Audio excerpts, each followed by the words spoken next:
Nemecký kancelár Friedrich Merz s chabým mandátom, ktorým ho zvolili až na druhý pokus, sa hotuje a vyhráža Slovensku.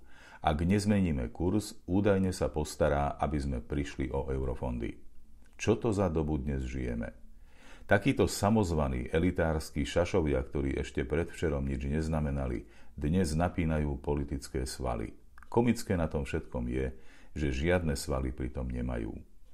Nemecký kancelár sa velikášsky vyhráža Slovensku ako suverénnej členskej krajine Európskej únie.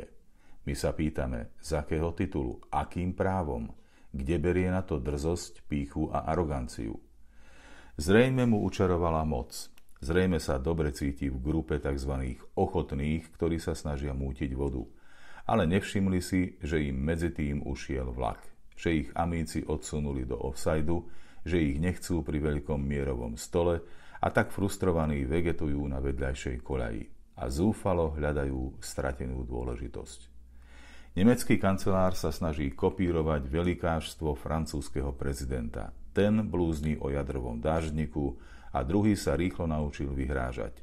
Obaja tým len dávajú najavo svoju vlastnú politickú malosť.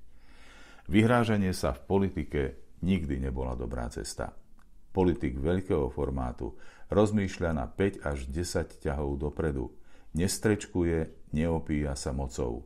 On ju totiž pevne drží a robí múdre rozhodnutia, nie slaboduché experimenty.